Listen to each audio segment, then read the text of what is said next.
The Kingdom of Saudi Arabia has taken a real hand in really pushing sustainability, not only across the kingdom, but taking on board global initiatives for the whole world in terms of sustainable practice.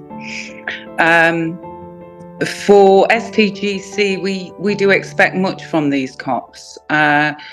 We expect to see enabling policy. We expect to see ways in which all of the participants and actors can share the best practice and exchange knowledge.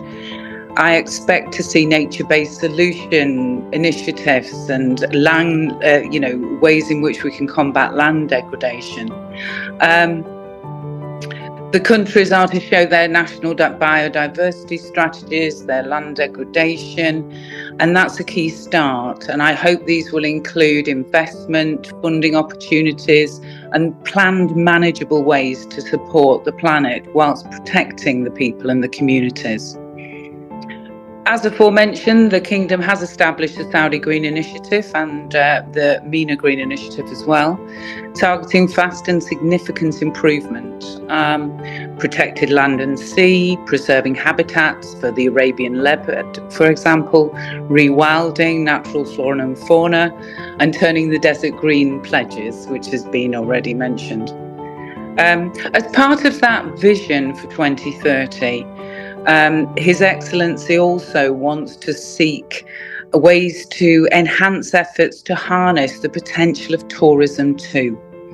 It's not just a driver, of economic development, but it's a driver of sustainable development. It can address environmental impact, and it can really assess the way in which the travel and tourism industry can build and help build resilience for people and planet. In this context, the Ministry of Tourism launched us, the Sustainable Tourism Global Centre. We are multi-country, we're multi-stakeholder, we're global, and we're non-profit, based here in Riyadh at the moment, and our headquarters will also be established here in Riyadh, but we have a total global reach. We want to become that go-to platform, so where all the states and all the relevant parties can come together, the business communities, businesses themselves, destinations, tourist destinations, authorities, national, subnational, academia, and we can all come together to accelerate concrete action towards sustainable practice in tourism. And this can lead the way for the sector to be a force for sustainable development, whilst at the same time being profitable as an industry and maintaining that economic improvement for especially many developing countries which remain untapped.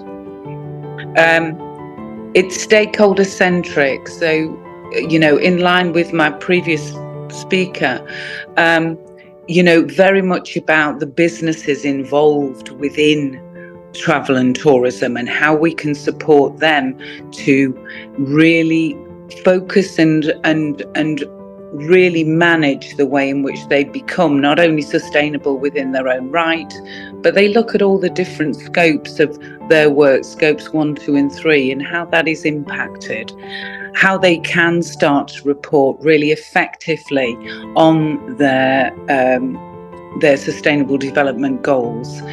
And we want to corral together these entities and support them.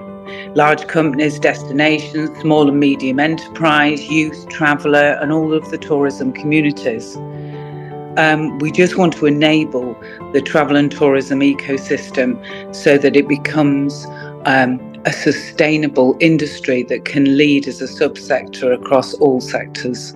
The farmers, agriculture, different ways of managing land degradation, looking at the ways for me that we look at much more sustainable agriculture, how that support is going to manifest itself, especially when we're thinking of developing nations, how that can be supported, developments in agroforestry, agri-foods, slow food initiatives, cool food initiatives, all of these sustainable procurement methodologies, the significant focus on food waste, and yet, we waste a considerable amount of food across the world, and that's, takes maximum amount of our water usage as humans across the planet.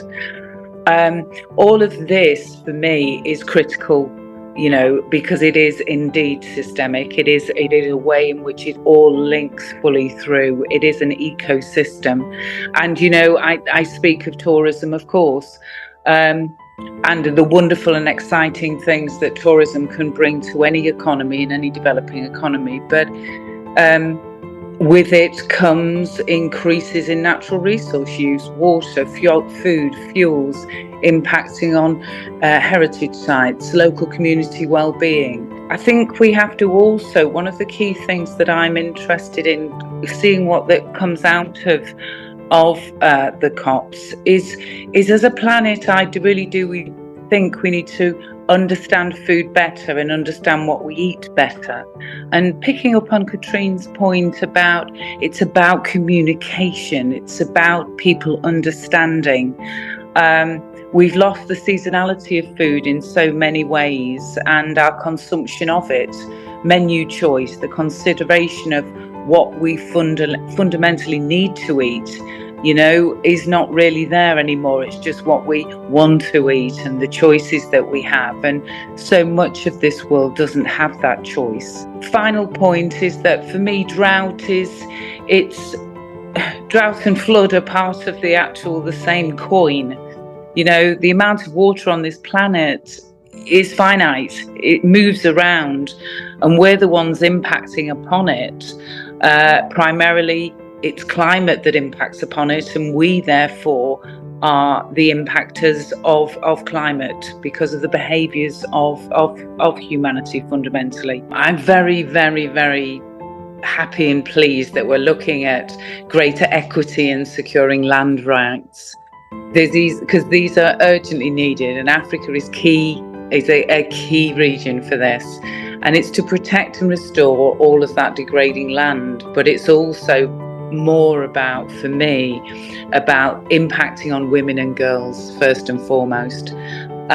Local communities, Indigenous peoples, vulnerable groups, people with disabilities, they're disproportionately affected by the right to own land and formal land rights. And it's those legal barriers that I think that the COP is really going to look to challenge and look to think about and look to ensure that both youth, women and those with any form of disability, those are the people that it's going to look at very positively about inheriting land, better involve women in management, conservation and ultimately in restoration.